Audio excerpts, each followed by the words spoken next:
My search led me to the study of the spiritual forces with which all of us are blessed. And it was in this field that I came upon a clue which has enabled me to help millions of people to find their earthly destinies. I want to describe my discovery in the simplest terms possible, because it will reveal to you why it is true that whatever the mind can conceive and believe, the mind can achieve, regardless of how many times you may have failed in the past or how lofty your aims and hopes may be. I caught my first fleeting glimpse of the profound law which provides the means by which we may choose our own purpose in life and attain it while I was being coached by Andrew Carnegie during the organization of the Science of Success philosophy.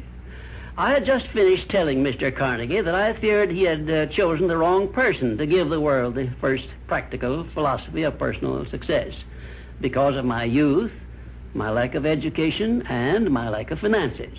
Well, at this point, Mr. Carnegie delivered a lecture that I shall never forget because it changed my entire life and paved the way for my helping to change the lives of millions of people, some of them not yet born.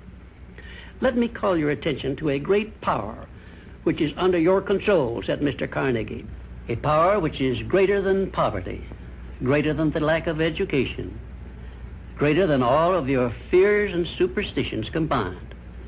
It is the power to take possession of your own mind and direct it to whatever ends you may desire. This profound power, Mr. Carnegie continued, is the gift of the Creator, and it must have been considered the greatest of all of his gifts to man, because it is the only thing over which man has the complete and unchallengeable right of control and direction. When you speak of your poverty and lack of education, Mr. Carnegie explained, you are simply directing your mind power to attract these undesirable circumstances, because it is true that whatever your mind feeds upon, your mind attracts to you. Now you see why it is important that you recognize that all success begins with definiteness of purpose, with a clear picture in your mind of precisely what you want from life.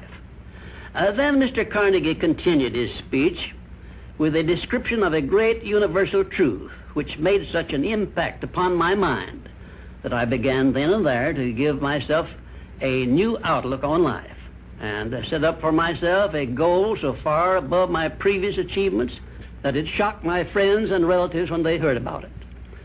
Everyone, said Mr. Carnegie, comes to the earth plane blessed with the privilege of controlling his mind power and directing it to whatever ends he may choose. But, he continued, everyone brings over with him at birth the equivalent of 2 sealed envelopes, one of which is clearly labeled, the riches you may enjoy if you take possession of your own mind and direct it to ends of your own choice. And the other is labeled, the penalties you must pay if you neglect to take possession of your mind and direct it. And now let me reveal to you, said Mr. Carnegie, the contents of those 2 sealed envelopes.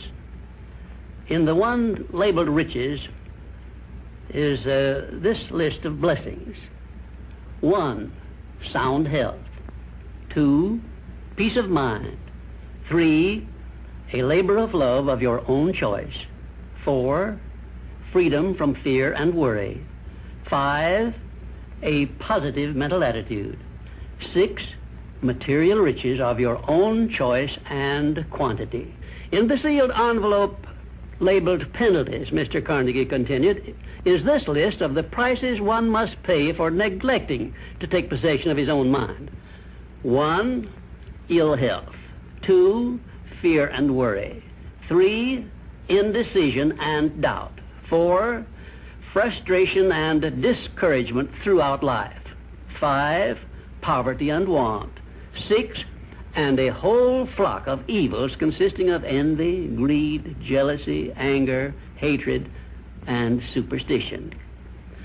Now, my mission in life is to help you and everyone who needs my help to open up and use the contents of the sealed envelope labeled riches. And the starting point from which you must take off if you wish to write your own ticket from here on out for the remainder of your life, I will describe for you in these simple instructions. 1, procure a neat pocket-sized a notebook, oh, something on the order of this one here, loose leaf affair. And on page 1, write down a clear description of your major desire in life, the one circumstance or position or thing which you will be willing to accept as your idea of success. And remember before you begin writing that your only limitations are those which you set up in your own mind or permit others to set up for you. And 2, on page 2 of your notebook, write down a clear statement of precisely what you intend to give in return for that which you desire from life. And then start in right where you stand now to begin giving. And 3, memorize both of your statements, what you desire and what you intend to give in return for it, and repeat them at least a dozen times daily. And always end your statements with this expression of gratitude for the blessings with which you were gifted at birth. I ask not, O divine providence, for more riches, but more wisdom with which to accept and use wisely the riches I received at birth in the form of the power to control and direct my mind to whatever ends I desire. If you are not too successful or self-satisfied to accept and express this profound prayer, if you accept it and express it in the same spirit of humble sincerity in which I pass it on to you, a new and a better world will reveal itself to you. A world in which you will see reflected the circumstances and the things which you yourself have created.